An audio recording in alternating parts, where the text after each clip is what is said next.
first, actually, if I may, just want to say thank you for having me over here and just saying, like, really appreciate this moment to just be, together, like in a conscious, present way, and just, share and reflect. And yeah, like I feel like we're so inundated with all kinds of devices lately. Like everything is beeping and going off, and you like rarely can have a a complete conversation with someone, right? So I just want to say thank you for the opportunity.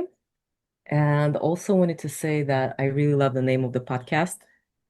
More light just feels like that's what all of us are needing in the moment, right? So that's amazing. And I guess, more light is there are many beautiful sources to go to and kind of, nourish ourselves with, but like ultimately it's all within. So, right, the deeper we go, the more we can harness that and just kind of align with that. So, thank you for the opportunity. Thanks for speaking. I really appreciate it. Yeah, and about the plants, I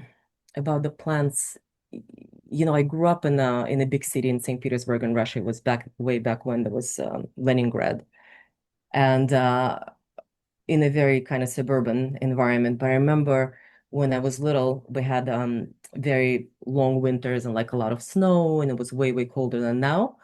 And like maybe at the end of March, like beginning of April, there were like some spaces where like the snow would melt and you see those little coltsfoot flowers, like yellow flowers, just kind of peeking out. And I was like, it was incredible to see that tiny little yellow flower in the middle of the snow, and it was like kind of like a little miracle. And yeah, so when I was little, I remember it was like always caught my attention in the spring. And then summertime, we rented a space in the countryside and during vacation, and that was like amazing just to go in the forest and like sit there and like look, like stare at all the flowers and like all smell the moss and the pine needles, and it just was like really, really pure magic, just sort of like a very special space to be. So, I remember all of that, and then I just kind of like just started looking at plants and like spending some time and like drawing them and like studying them a little bit. But really not until I started like really formal studies in 2008. So kind of took a half a lifetime or more to just kind of come back to that and be like, wow, this is what I actually really want to do. It's not just a hobby or not just an interest, like allow myself to go there fully. So, what were you doing before you started pursuing your study of plants full time? Yeah, so I grew up in Russia in St. Pete and have went to college for like literature and languages and teaching. And then I when I was I think it was my third year of college, I won a scholarship to come to the United States for 2 semesters, and I went to the University of Kansas, KU, in Lawrence, Kansas. And some of my New York friends, they're like, "Where are you going? What are you gonna do? Are you crazy? There's no Philharmonics there, there's no Hermitage, and how are you gonna survive?" And I was like, "I am going, and that's it." And it was really amazing 2 semesters, like a lot of international people that I met there. It was just so much learning and just to being like on my own. It was like the first time I took an airplane. I was 19 years old. Can you Wow. imagine? Yeah. Yeah. So it was like a huge adventure, just to do that and experience a different culture and meet all these people and like learn all these things. And I remember working at like a local motor vehicles department, sort of close to campus, and I think it was like 4.75 an hour, and I worked many hours and I saved for some tickets. And like during the Christmas break, when kids that were in the same group with me, they went back home, I kind of went to the travel agent, this sweet lady, and she's like, "Oh yeah, I can get you some student rates," and she hooked me up with tickets to LA and San Francisco, Las Vegas and New York. Nice. And I stayed in very, very simple. places sometimes with like, no hot water and sometimes no light and things like that in New York. That was something. But it was um it was just a huge adventure and just to see sort of the expanse of this country a little bit and meet all the people that I met and like see the nature. I really love that in the States because it's so expansive. And yeah, really love that. And then I went back home. I finished my college or university. Then I came back to New York, did an MBA in finance, believe it or not, because I was like, yeah, like let's change things up a little bit and study something that would be the most difficult. And of course, me coming from like literature and languages, like finance seems like it's a whole mystery. So I did that. Worked 6, 7 years on that. I was good, but I was just kind of like really so done with it. Like it was not something that was nourishing my soul in any way. So yeah, and then I quit and went to South America, took a long hike in the Andes, the jungle. And when I came back, I kind of like started studying plants more formally. My first teacher was Pika Trenkel. Beautiful, beautiful, amazing woman, very deep as an herbalist and a healer. So I studied a lot with her, everything that she was offering, any kind of course I would take. I was her apprentice in the garden and learned a lot from her, and then just went off to kind of study with other people that I felt connected with, and obviously the plants in the garden and like the herbal farm where I worked. So yeah. This would have been in 2008. Were you still working Yeah, in like finance? You 2007, I quit my old work, and I was kind of like, studying plants, and I was volunteering on some projects. And then later, I sort of made that commitment to go there fully. and so eventually that led to your company, Warmasita, Yes, which you started several years ago, right? right. Yeah, like I started working on that in 2019, and basically the company is sort of like a result of me studying plants and making remedies and growing plants and also seeing people privately as a clinical herbalist. And I noticed how, with certain people come with certain issues, and I was kind of like pulling together plants to help them in a very synergistic way, like whatever the physical issues were. And I was kind of relying on the same, combinations of plants that were really effective and kind of tackling problems on many levels. So I founded the company because I wanted to make those synergistic programs or kits for people that, want to work on stress management or digestive issues or immunity or energy levels. So like that was my sort of impetus because I was like, wow, I'm just kind of like repeating myself and like concocting these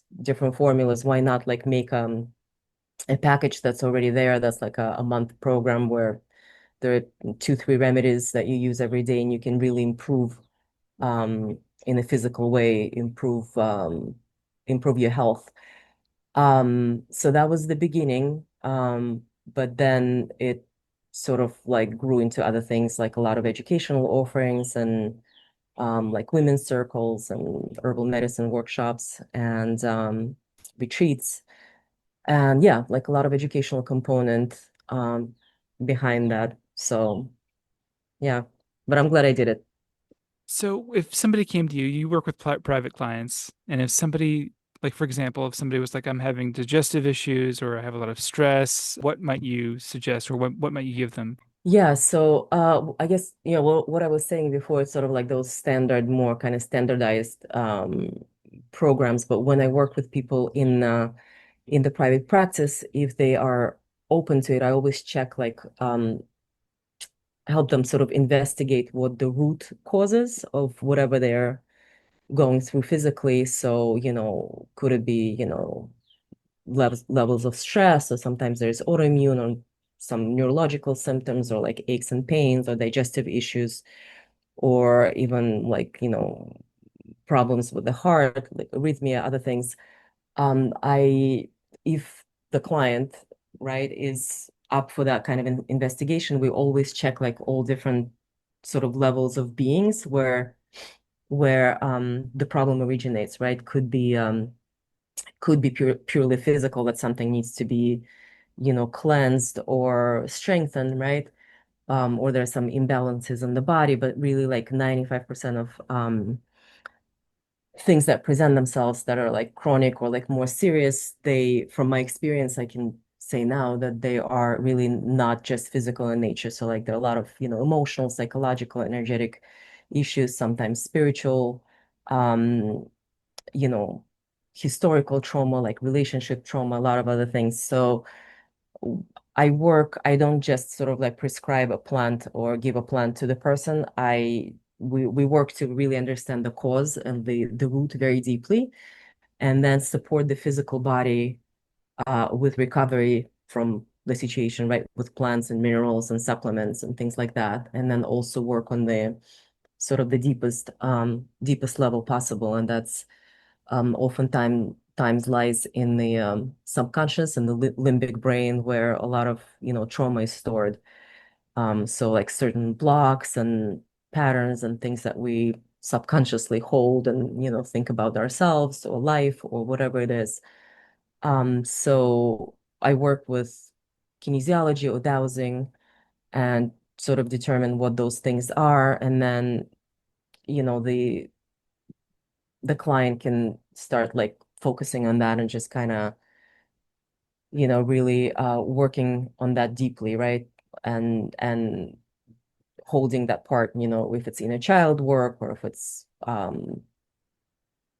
healing the brain and like certain patterns and thinking patterns and energy patterns. And then once that part is touched or witnessed or held um and taken back, then the body has a chance to heal the physical symptoms, right? Because the goal in my mind is not just, okay, let me give you plants instead of medications, because medications have a lot of side effects, and plants definitely have consciousness that they help us in so many different ways. But the goal also is to understand like where this is coming from, and if the body is really like a sacred instrument, right? That carries our consciousness in this lifetime. So my firm belief is that body is made for healing and for health. It's not made for, disease or pains or aches. So if there's something that's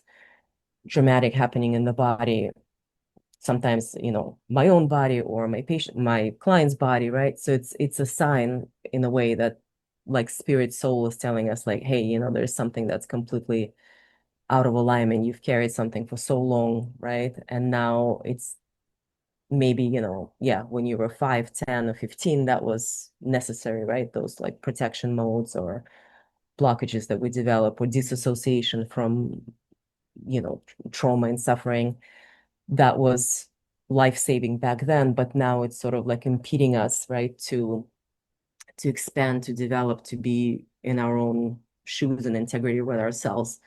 So then it's important to see that and, hold that with, respect and honor and tenderness, and yeah, like take that part of ourselves back and bring it back. And then once that's witnessed and integrated, then the body will recover, because like I said, the body is made for health and healing. It's not made for disease and sickness and suffering. So it sounds like you have a holistic approach to, often I feel like in modern conventional medicine, there's a big delineation between mind and body. Right, right. And mind or emotional body or things like that, they're really not considered at all. And as long as they're not, I don't believe like a deep healing can happen. We can obviously like address the symptoms and, take medications to, regulate the heart rhythms and this and that. But like if your heart is suffering from some very like, deep emotional trauma, then yes, the medication can regulate it, but we still carry that. So the healing is not complete. Do you think we've been carrying it for past lifetimes? Like if I just look at my sort of clinical experience with people, for the most part, it's this lifetime, things that are like really acute and, painful, right? Like, of course, we all carry things, in my mind and in my belief system from lifetime to lifetime, but really something very, very acute and painful in the body. It's mostly something from this lifetime, from childhood when we are not able to process trauma. So we dissociate or we develop mechanism to cope, which are life-saving when we're little, but then they really impede us, our life force and our health and things like that. So it's important to track it down and investigate and then kind of bring some clarity. And like when that connection is made, and then it's like that's where the healing is starting to happen. So you're really trying to get at these deeper issues, these deeper traumas that people are generally unable to find and deal with on their own. Yeah, because sometimes we know, but we only know like sort of in the mind. So it's important to, with the work, to understand like how this is stored, like specifically in the limbic brain. What are the words, what are the emotions, what's stored there. Um, and yeah, and go from there. And sometimes we don't know. We don't know. Like I had, my own example. For example, I had lumbago, which is like lower back pain, like L4, L5, like those vertebra.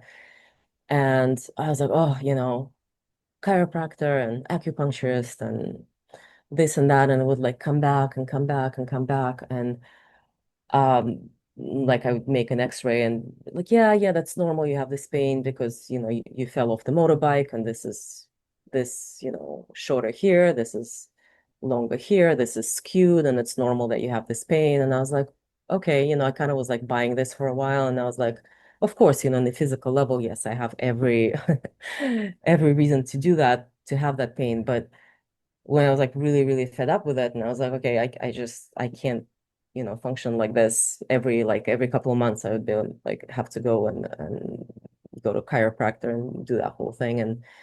And I tested myself, and I was like, yes, okay, in the physical level, yes, that's it. But like the cause of this pain was, an emotional thing from my childhood, like a pattern that I had to adopt to keep myself safe, whatever, right? And then I was like, wow, okay, I, knew about this, but I didn't know that it's still really, really present in me. So like I worked on that because, consciousness is huge, right? Like when you consciously know that, wow, like this is actually tied to that, and you're like, you hold yourself as a kid, or you're like, really, pay attention, and you start changing things and changing your, attitudes, and I could catch myself emotionally. I was like, wow, okay, that's that. Like that thing is still present. And I would work on this. It took me, a few months.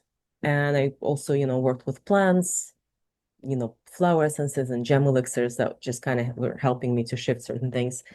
And that was like maybe 7 years ago, and I have never had back pain ever again. I'm still the same person. I still have, the same bones and the same everything, but there's no more pain because it was not really physical in nature. There's a physical explanation for it, of course, but that's not what my body was saying. My body was saying, hey, look at this, like you still carrying this thing. And like it's time to transform that and kind of, take that part of yourself back. Hmm. And see, I had a similar thing I had a lot of lower back pain from just from doing certain kinds of labor, and Hmm. I couldn't, and I would walk and it felt like there were rocks in my shoes. And I was like, what is it? It was just nerves from the lower back. And I think something like most people over the age of 30 something has some issues with like lower back and things like that. Hmm. Just it's just the way that we walk upright because Yeah, and it's it's not to say that, yeah, like I think, having strong abs and stretching and all of this, that definitely super helpful in the physical level. And I'm not saying like every lower back pain is like something huge childhood related, but in my case it was. I think mine was too. And I had an experience at a ceremony a couple years ago where I was like, I could see it. I was like really going into the pain, I was almost like, have you seen the movie where there's like a little guy and he goes into the body and he's like in a spaceship through the Yeah. body? What Mhm. I can't remember what it's I called, remember, but yeah. but it's like it was like that experience where you're like really Wow. going on a molecular level into this place in the body, and I was almost like I could heal it, but not on a physical way. It was like cycle. It was like I could really like go into that and see where the trauma was and deal with it. And I realized that, and I was kind of looking around expecting, not expecting, but like, who can help me with this? But then I was like, oh wait, it's up to me. And I felt like giving yourself agency or changing the sort of your sort of perception of the situation is changes everything. Changing your consciousness about it, your mind about it. Absolutely. Yeah. Like nothing, I mean, again, in my belief system, right? I'm not imposing that in any way, but like most of the stuff is not physical. Like physical is the last level where things crystallize, right? First, it's, could be thought, an idea, an emotion, and it's just as it gets denser and denser and like, or we hold a certain thing for many years, then yes, then it becomes crystallized in the body. But originally, it's none of that stuff is physical in my mind. Yeah, like I think that's really true. And the whole thing, I mean, and it makes a lot of sense if you think about the physical reality. There's a lot more traction of even physicists saying that consciousness forms physical reality rather than the other way around. Exactly.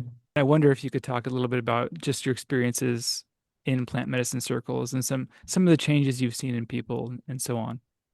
Yeah, so, definitely like huge respect for the work, and there's so many plant medicines out there. They're all different, but basically the most precious gift is that that work takes us into the subconscious mind, right? Like where everything is stored, right? So it's not about, talk therapy can be very useful and sort of crystallizing the issues and focusing on stuff, but as we say, like there's no healing without feeling, right? So like it's not just in the brain that we're gonna heal things. So the plant medicines, I think that's the this precious aspect about them, that they allow us to go into the subconscious mind, into the energetic body, and sort of bypass the mind and just do that direct work.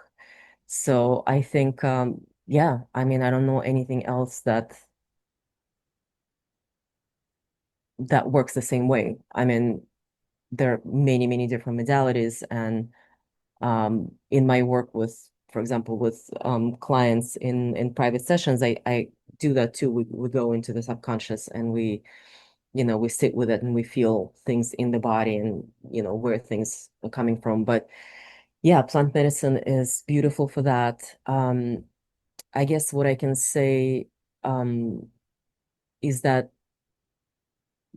plant medicine itself, um, like we need to really kind of show up and work with it. Like the plant medicine, when we go and do the work, gives us a lot of openings, like a lot of blockages are removed.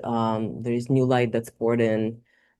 There are new opportunities to see things differently, to feel things differently.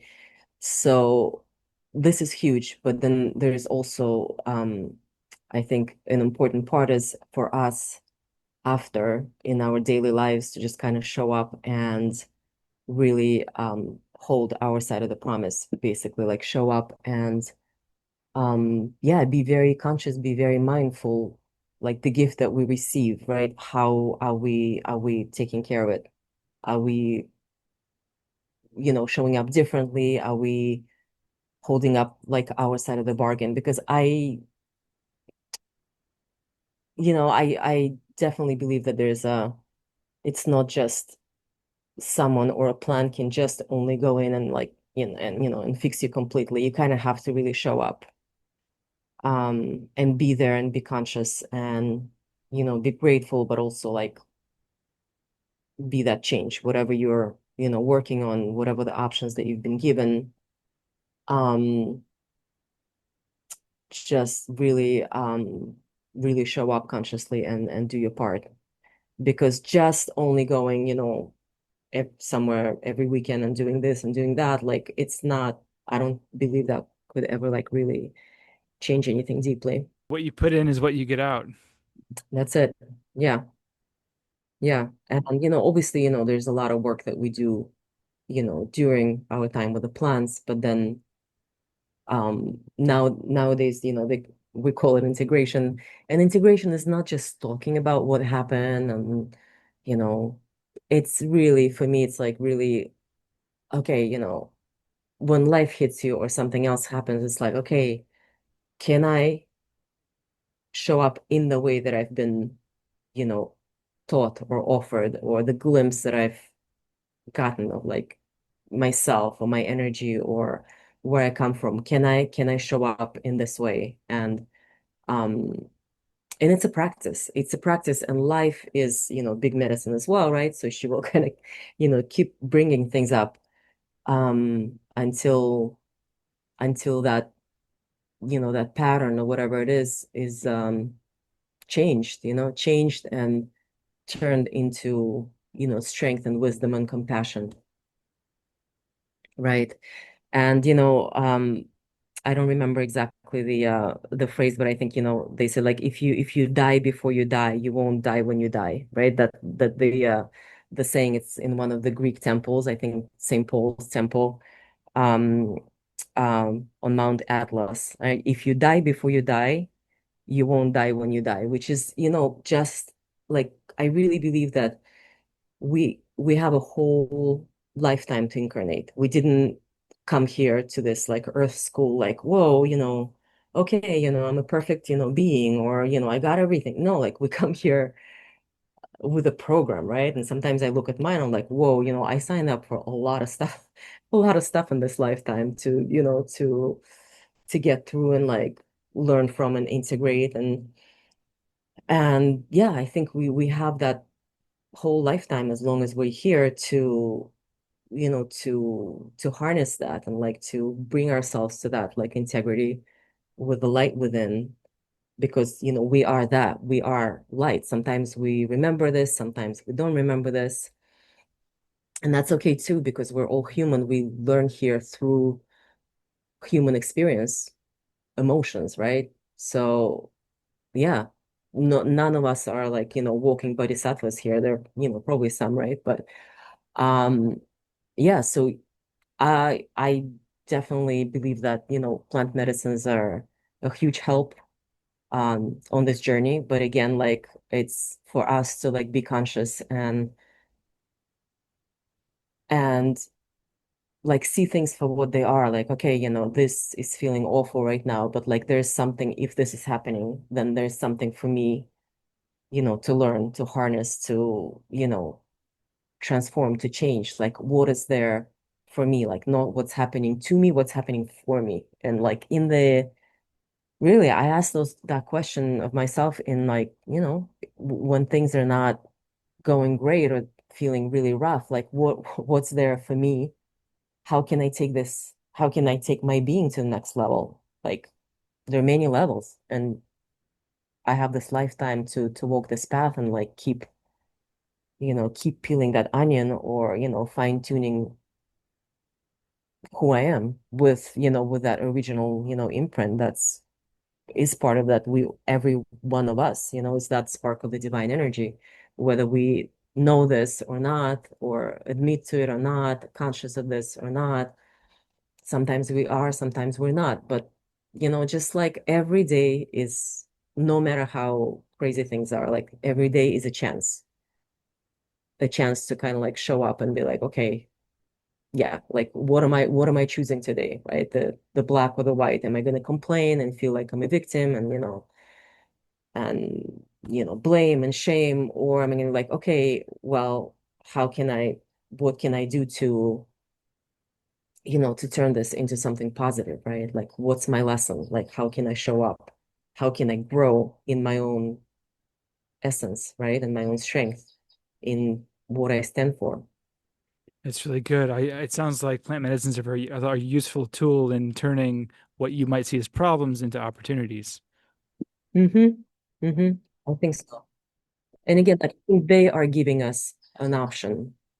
And then it's for us to, take it seriously and just really kind of show up, Yeah, right? you've got to And see it. and then Yeah. there's a transformation that's happening. And it's so subtle in a way too, right? It's not like you go there, you drink whatever it is, this you take the stuff, and then I'm better, I'm different now, I'm transformed. You really have to do the work, and so much relies on your participation and your also giving the plant space. And I wonder if you could talk about sort of the idea of holding space, what that means. The idea of holding space, I mean, it's we talk about it a lot these days, but I think it's very simple. I mean, it depends like what your engagement is, right, in this moment. But holding space is, I feel just about being like fully present, right, to what's going on, if this is one person or a group or whatever, whoever you're showing up for, just being fully present and available. And, there's this a component of, obviously like sort of safety and protection, right? You are this space. And then within this space, allowing the person to heal themselves, which is to feel the feelings, right? Like things that we could not afford to feel before, because of the trauma, dissociation, things like that. Like now, okay, just being there and for them to know that you're there and it's all fine. Like you're not trying to like fix them or like, necessarily like, yeah, if they ask you to hold their hand and yes, you're there, but you're not gonna like try to go and solve anything for them. They have a you know a perfect. They are in this process of healing themselves, right? They got it. So you're there and honoring this and validating it and making sure everyone is safe and taken care of. Um, and honoring that healing that is happening. I think that's what holding space is.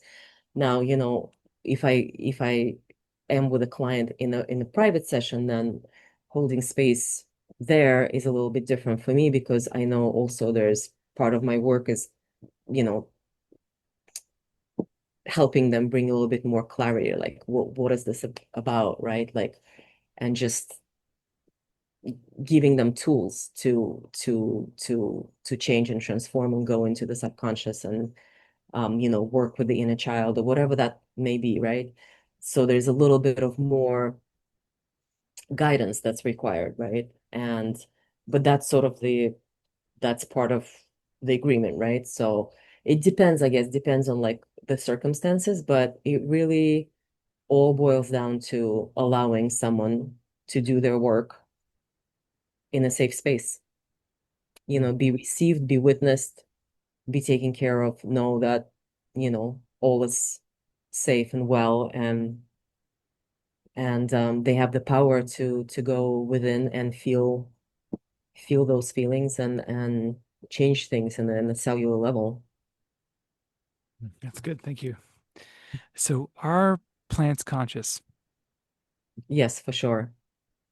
And what exactly could you talk a bit about that in your experience, what that means? You know, plants, I would say, a lot of times we kind of like, oh, what plant would you recommend for this or what plant would you recommend for that?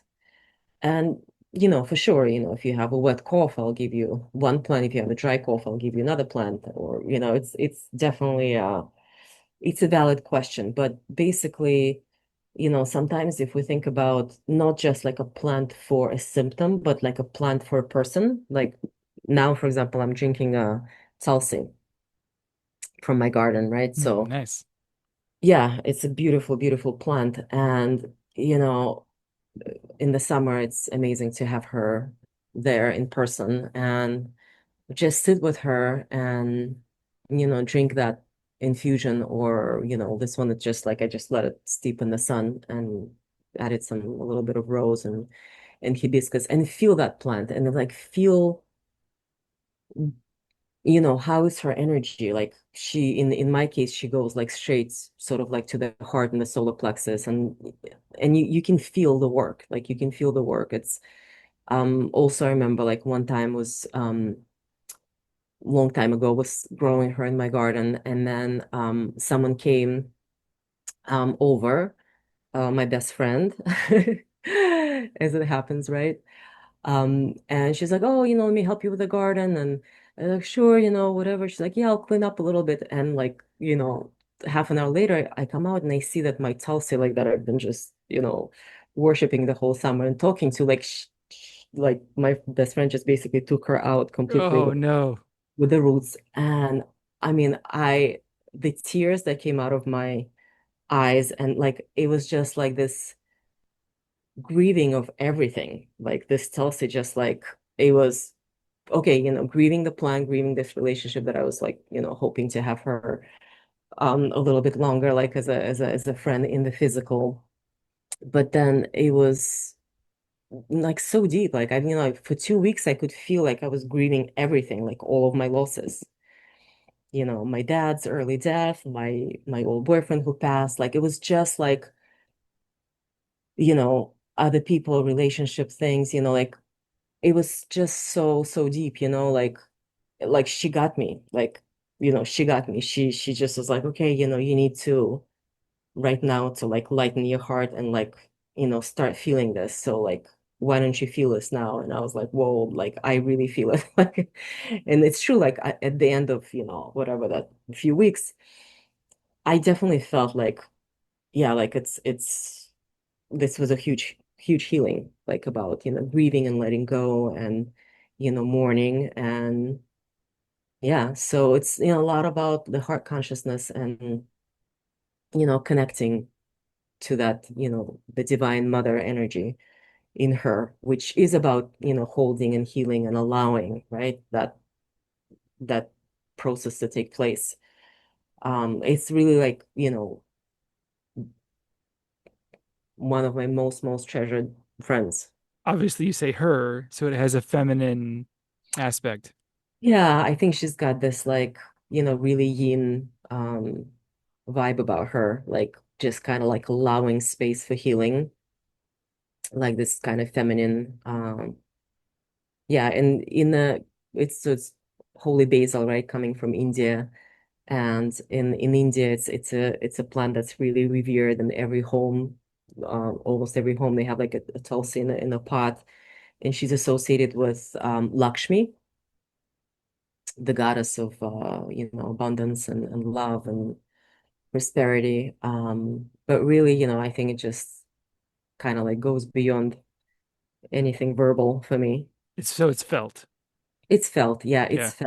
it's felt for sure. And, what's interesting sometimes is just to like, for example, I have lemon balm in my garden. So, like, if I drink lemon balm for a couple of weeks, or even, if it's like just a tea that you buy, like a dried plant, and you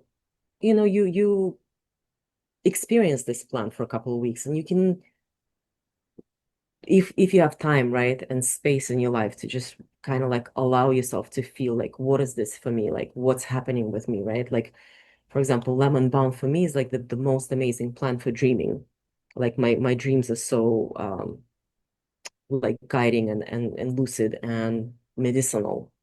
Like, is it a plant? Because, nowadays, there's blue lotus, there's mugwort, there are like so many more plants um that are sort of labeled, right, as a dream work plant. But, for me, it's like my simple lemon balm in the garden does that. So it's just, I think about, if and when we can, just to take an opportunity to commune with a plant, for what it could be: rosemary, it could be lavender, it could be through the essential oil, right? Like, if you don't have a garden, there's no worries. You're in an apartment in Manhattan.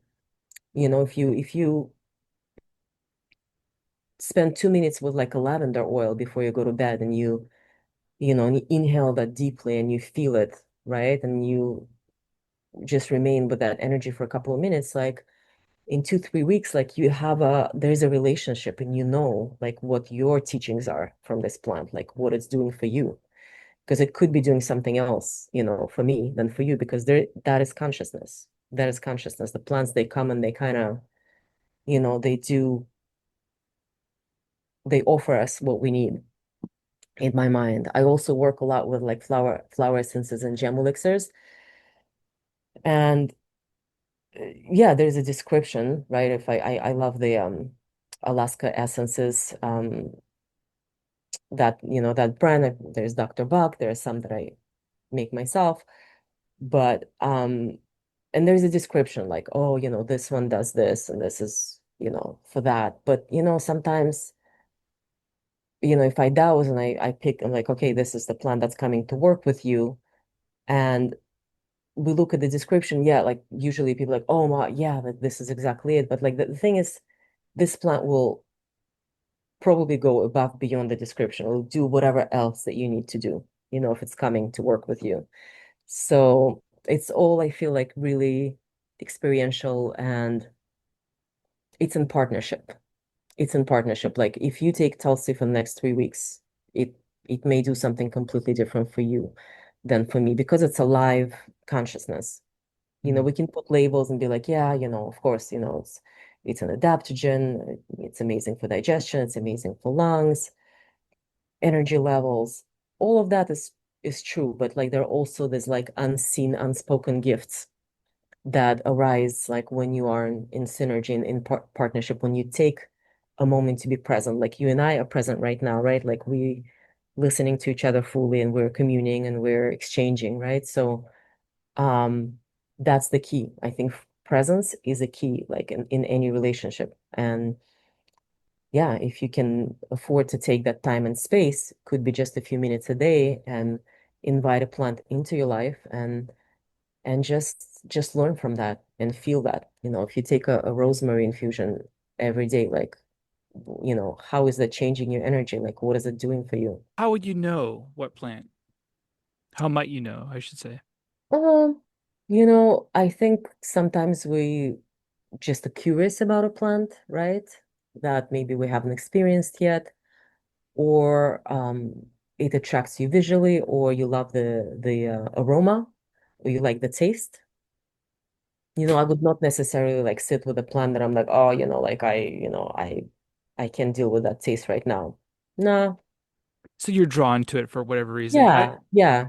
I have noticed certain flowers that I'm attracted to, like I Hmm. love dahlias, but every time I see a hydrangea, I spell it out in my mind, and it's like cartoony. I'm like, there's something about it that's really fascinating, and the way that it changes depending on the pH balance of the soil. Like Yeah.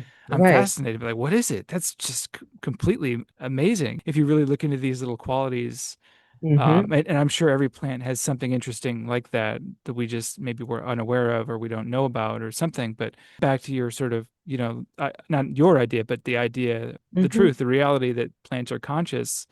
And it might not, we don't need to anthropomorphize when we say consciousness, right? We can just, they have their own sort of agency. And what might you do if you're like attracted to a certain flower for whatever reason? Would you maybe try to grow them or sit with them or Yeah. Or like, look, what you were saying about hydrangea is beautiful. And like, just, with the plants, like, just even like visually taking them in, that already is a medicine. If you're able to appreciate the way you are, right? When you look at this plant, you're going like, holy cow, like that's amazing, like the vital force, and like the joy in that plant, and like this sparkly, amazing energy. Like, wow, like that alone is just through that visual contact with the plant, you already taking it in. And then there's of course, if it's a plant that's ingestible, there's taste and there's, aroma. Like I think, the more channels we use, right? Like more, perception sense organs that we use to take in the medicine, sort of the deeper it is, right? So like sometimes, if I have clients with like some, you know, inflammatory conditions that are very deep, and I want to give them like very concentrated liquid extract of ginger that's in the capsules, and like, hey, take, 2 and 2, like if they really need like a high dose, that's fine. But I always will say, like, look, if you have that luxury, and if you're okay with the taste, just have a, you know, from time to time or once a day, have a little infusion of ginger, like in concentration that's good for you. Like, and you can add a little honey if you want, or a little maple syrup, whatever it is. Like, but just take it in so that your body knows through the taste receptors, like taste buds, knowing like this is the medicine that's going in. You're taking capsules because they're like super concentrated and we need it right now. Okay, but also like have this little experience with, the physical plant, right? Like with the taste buds, and like so you can like feel the warmth and feel the circulation and feel what it's doing in your body, right? And there's, a certain aroma about it, certain energy.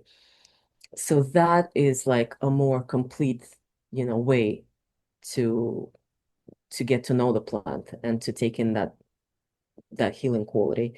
And with flowers, it's really amazing to, like, if there's a flower that you're drawn to, like to make a flower essence, right? So like, I mean, obviously it has to be not the flower that's like sprayed with pesticides and things like that. It could be like a wild flower, the flower that you grew, or it's in somebody's garden.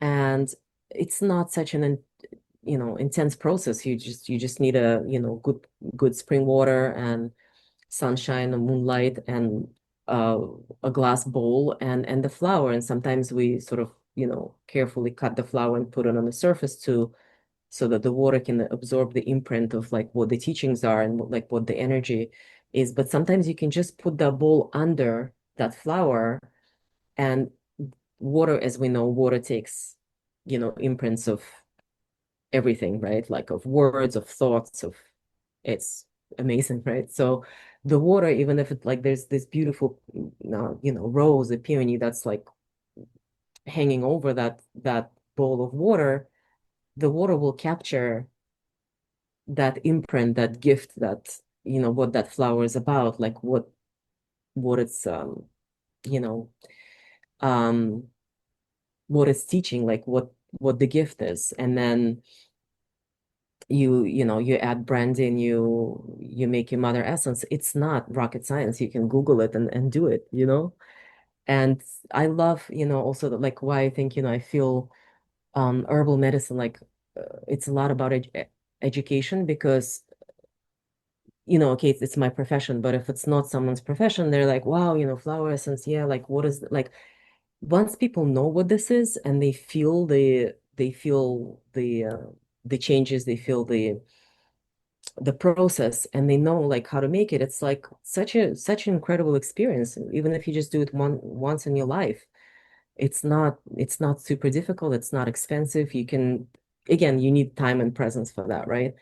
So that's why it's also, I think it's very important to um to teach the plant ways, because plants are there and they're like available and they're there for healing. Basically, it's sort of that like divine healing energy that's coming through them, and they're just hanging out there and like kind of waiting for us to notice them, honestly, um yeah, so it's important. I do like a lot of workshops where I make different plant remedies with people, or um it could be like sort of like a signature tea that the person is attracted to, like combining plants, or like an essential oil blend that really kind of like, wow, it really uplifts you or grounds you, whatever you need in life, or like energizes you or relaxes you, like so it's very like, plant medicine is very experiential, and it's very important to, yeah, to just play with it and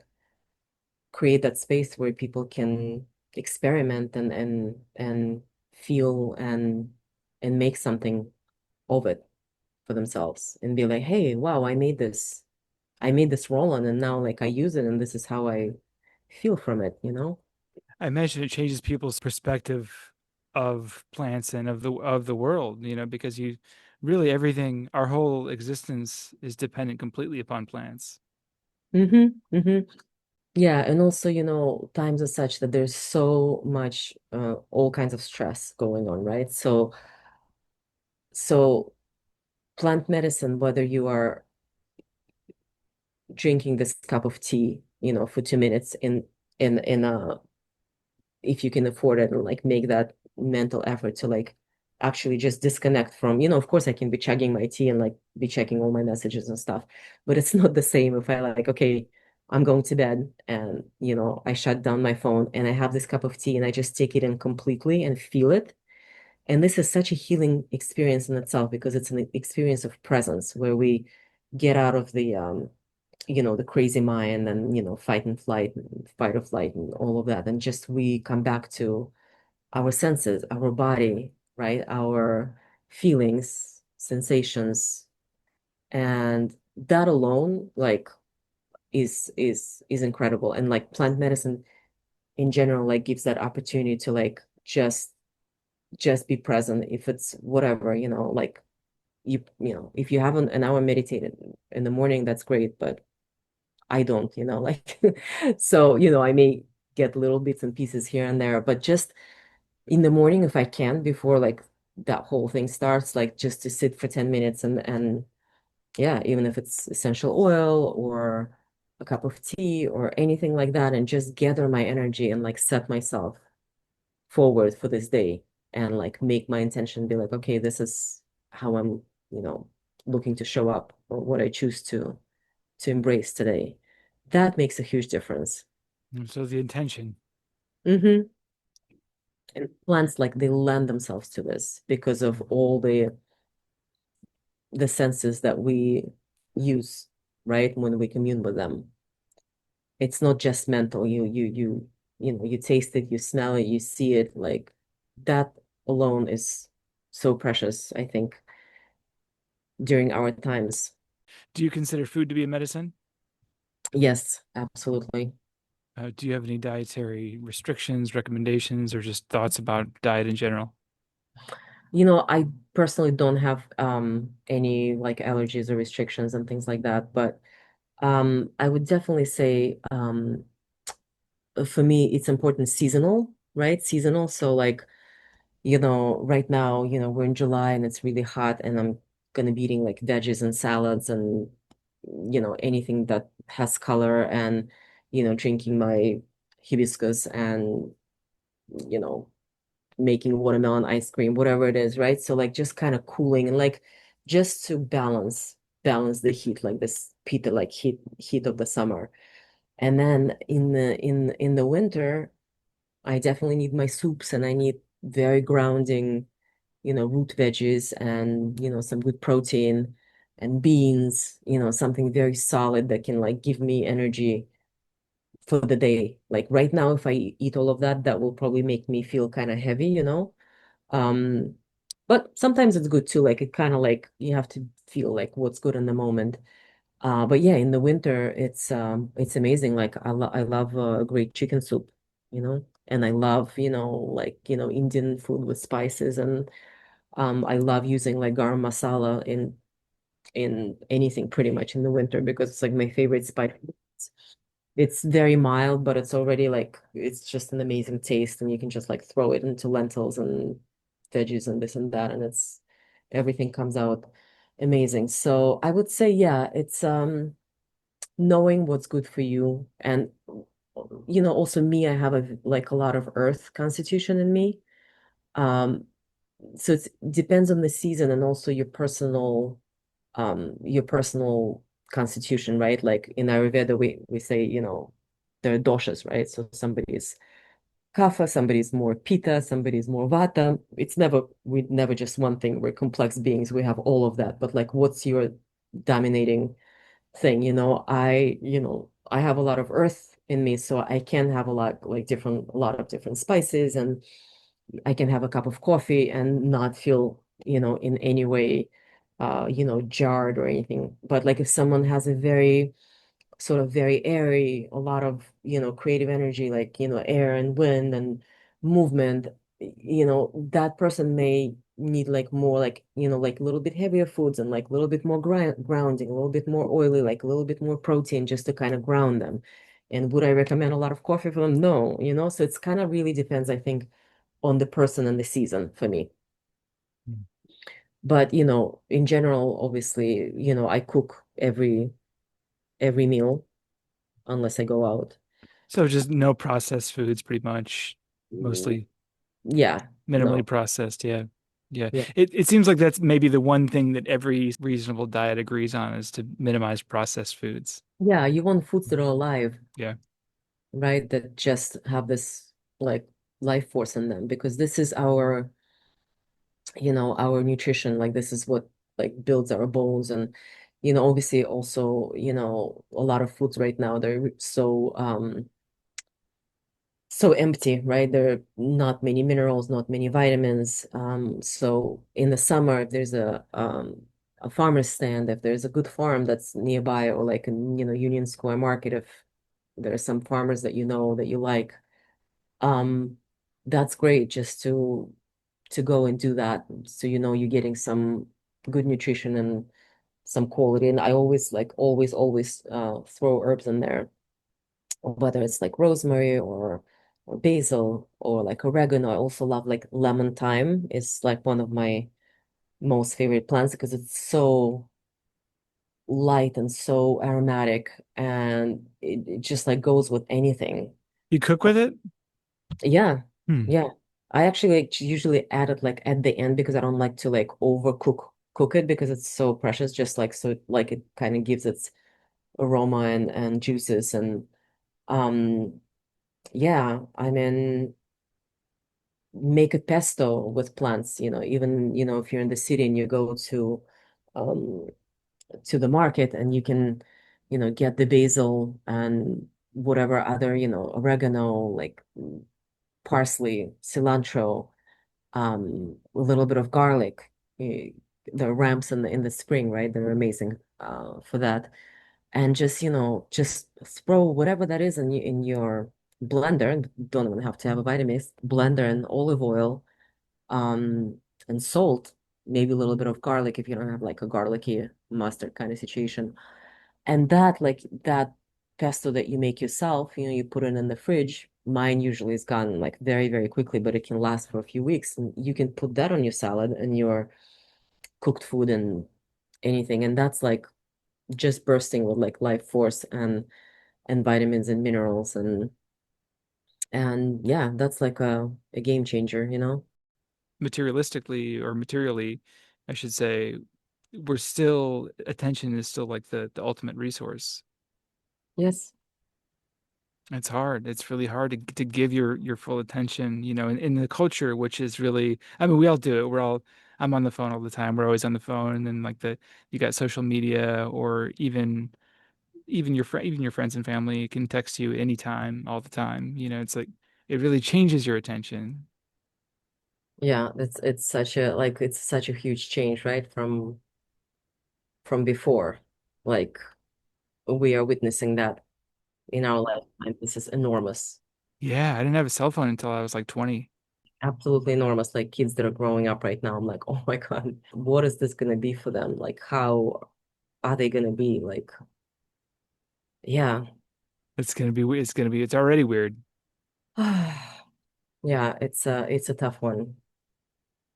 It's a tough one. It's like everything that's taking you away from the moment, from your body, from yourself, right? It's kind of like, you're just learning to be split in million different places. And, energy is so disintegrated, then it's harder to ground and like to hold, yourself, right? Um, to stay grounded. It's just we're like so dispersed. And yeah, kids they don't have that ability, like that, training, that like experience of like, okay, it's just me and my book, or this is me and my dog, or this is me and I'm outside and doing this. It's just like there's this inundation of stuff, so you're like scattered and um yeah, it's a hard one. I think it's so many learning disorders and like stress is huge, right? And anxiety and all of that because we are not in our body. We're like in a million other different split dimensions. I've been making it a point to ground at least 20, 30 minutes a day Hmm. and just take your shoes off and walk around on some grass or just sit there in at the park or whatever it is. And it's so helpful for anxiety or even physical stuff. It seems like it's has powerful anti-inflammatory effects of just putting your feet in the grass. And it's like you're not going to really hear about that until like it's hard to sell that, you know. Like I mean, you could buy like a grounding mat, which I do have one of those too, but it's not like you can take a pill for that, or it's not like you can. There's not a whole lot of research because there's not money there. Right, right. Yeah. I mean, definitely, I've done this a lot. Like for jet lag, like if you fly Oh, somewhere yes. and you get into the new place, and if you don't want to like be completely out of it for a week, like just 15, 20 minutes like that, like just grounds you to that rhythm, right, of the earth in that particular place, and then you're feeling so much better. Yeah, oh, absolutely. Even for a short flight, I when I came back just this past week ago from Chicago to New York, I could feel a little weird. I'm sure it's the airport and the whole situation of just the general trauma of flying and traveling, but I did make it a point to do some grounding right afterwards, and I did feel better immediately, pretty much. Hmm. So you're upstate now, right? I'm in Cold Spring. You're in Cold I live Spring. in Cold Spring in the Hudson Valley, You've been there for a couple of years, right? like 3 now, yeah.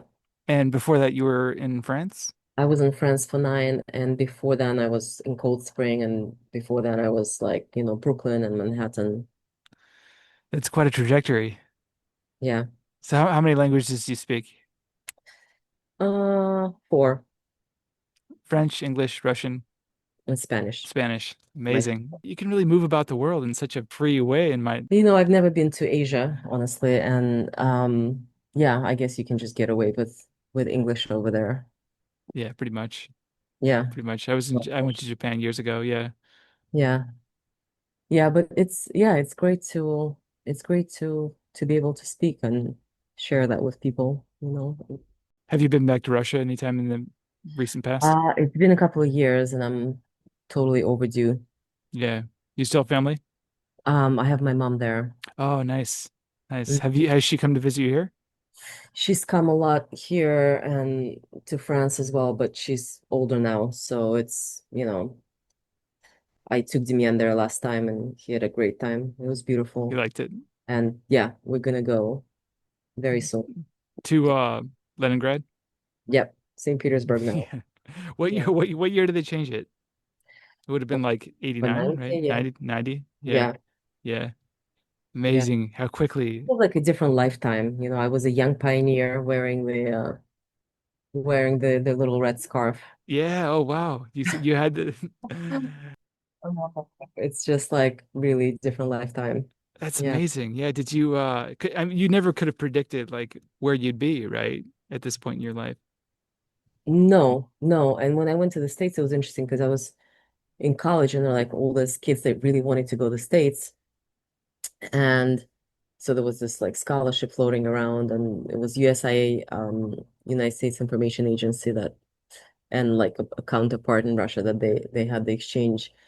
And all this, my fellow students that wanted to go to the States. And I was like, oh, I'm okay, and basically the only reason I got into that program was because one of my professors of English, she was like, look, I'm writing recommendation letters for all of these people applying for this program.